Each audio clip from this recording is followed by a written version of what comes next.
ہے اور دہشت گردی تو 45 سال سے یہاں پہ جاری ہے، اور اس دہشت گردی میں تو بلا کسی تفریق کے ہر ایک نے اپنا حصہ ڈالا ہے، یعنی علماء بھی اس میں شہید ہوئے ہیں، اساتذہ بھی شہید ہوئے ہیں، طلباء بھی شہید ہوئے ہیں۔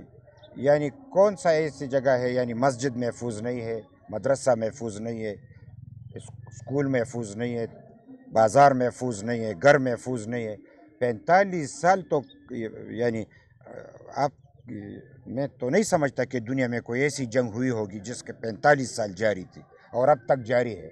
لہٰذا یہ تو اسی کا خمیازہ ہے جو کہ یہاں پہ دہشت گردی ہے، اور دہشت گردی خیبر پختونخوا میں سب سے زیادہ منظم ہے، اور بدقسمتی سے دہشت گردی ایک منظم یعنی منافع بخش کاروبار ہے، اس لیے یہاں پہ ختم نہیں ہو رہا، اور کاروبار کے لیے انہوں نے ہماری پختون سرزمین کو چنا ہے، اور اس کے ساتھ ساتھ اب یہ مزید بڑھتی چلی جا رہی ہے۔ آج تو یہ آپ خود اندازہ کر سکتے ہیں کہ یعنی حقانی مدرسہ پہ اس طریقے سے اٹیک ہونا یہ ایک یعنی نشانی ہے کہ دہشت گردی کتنی عروج تک پہنچ چکی ہے۔ وزیرستان محفوظ نہیں ہے، باجوڑ محفوظ نہیں ہے، لکی مروت محفوظ نہیں ہے۔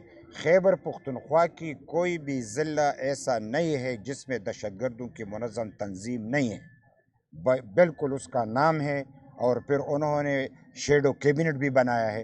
تو اگر یہ سب کچھ معلومات ہے، اور پھر یہ دہشت گردی اب ذرا علاقائی شکل سے بڑھ کے ملکی سطح پہ پاکستان اور افغانستان میں لڑائی لڑنے لگی ہے، اور افغانستان پاکستان یعنی اس کے پیچھے سپر پاورز ہیں، امریکہ ہے، چین ہے، روس ہے، تو یہ عالمی جنگ ہے۔ اب ہم عالمی جنگ کے خطے میں بس رہے ہیں، اور کوئی کہتے کہ یہ واقعہ کیوں ہوا، کیسے ہوا، اور پھر ہم سے پوچھتے جن کے پاس تمام وسائل ہیں ان کو پتہ ہے کہ کیسے ہوا، کون کر رہا ہے، تو ان کو روکنا چاہیے۔ یعنی دہشت گرد پنجاب میں 72 کالعدم تنظیمیں ہیں، تو ان سے شروع کرے نا، وہ ان سے کیوں شروع نہیں کرتا؟ پھر بات کیوں کرنا چاہ رہے ہیں؟ آپ جو ہے الائنس کا حصہ بن رہے ہیں تحریک انصاف کی حکومت کی، اور انہوں نے ایک امن کمیٹی قائم کی ہے جو طالبان سے، افغانستان کے طالبان سے بات کر رہی ہے۔ نہیں، ہم تو ان کی مذاکرات کی تو فیض حمید نے بھی مذاکرات کیے تھے، یہ دہشت گردی تو اسی کی ہے۔ وہ اب دہشت گردی دوبارہ لانا چاہتے ہیں۔ کیا ان کے چہرے کس سے چھپے ہیں، ان کا کردار کس سے چھپا ہے، ان کی نظریہ کس سے چھپا ہے؟ فیض حمید کون تھا؟ فیض حمید کس کا یعنی نمائندہ تھا؟ اور شجاع پاشا کون تھا؟ یعنی ظہیر الاسلام کون تھا؟ یہ سب کیا ہم کردار بھول گئے؟ اگر ان کے حوالے کر دے تو ایک اور دہشت گردوں کا اس طریقے سے قافلہ آئے گا، 40,000 لے کے آئے، یہی تو وہ دہشت گردی ہے جو یہاں پہ مضبوط ہوئے۔ اور اس کی بنیاد پہ ہم کہہ رہے ہیں کہ مذاکرات پاکستان کے اور آپریشن دونوں ناکام ہیں۔ ہم کہتے ہیں کہ یہ دونوں اس لیے ناکام ہیں کہ مذاکرات کے دوران بھی دہشت گردوں کو کچھ نہیں ہوتا، عوام مرتے ہیں۔ آپریشن میں دہشت گردوں کو کچھ نہیں ہوتا، عوام مرتے ہیں۔ ہم سمجھتے ہیں کہ اس کے لیے جامع پالیسی ہونی چاہیے۔ جامع پالیسی کیا ہے؟ جامع پالیسی ہے کہ اندرونی ہماری جو پالیسی ہے اس کو تبدیل کرنا ہے، خارجہ پالیسی جو دیگر ممالک کے لیے بنتے ہیں اس کو تبدیل کرنا ہے، آئین کے مطابق کام کرنا ہے، تمام ادارے آئین کے مطابق چلیں گے۔ یہاں پہ تو عدالت آئین کے مطابق نہیں چلتا، یہاں تو یعنی پارلیمنٹ خود آئین کے مطابق نہیں چلتا، آئین کو یعنی ان کاغذ کا پرزہ بنا کے رکھا ہے۔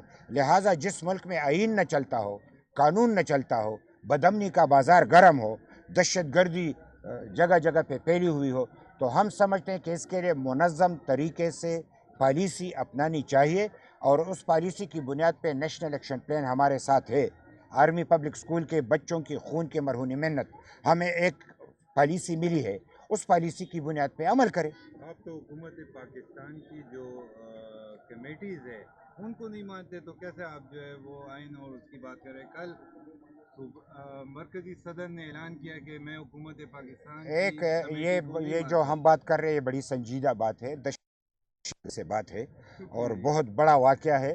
ہم یہی سمجھتے ہیں کہ دہشت گردی کے خاتمے کے لیے اگر آج یہاں پہ واقع ہوئے تو دہشت گردوں میں گڈ اور بیڈ نہیں ہے۔ دہشت گرد ہے، اس کے خلاف کارروائی کرنی ہے، وہ کارروائی جس کے لیے جامع پالیسی ہو۔ جامع پالیسی وہ ہے کہ آپ خارج اور اندرونی پالیسی ملکی مفاد میں بنائیں اور دہشت گردوں کے خلاف کارروائی کریں۔ Thank you sir. گاڑیاں چلی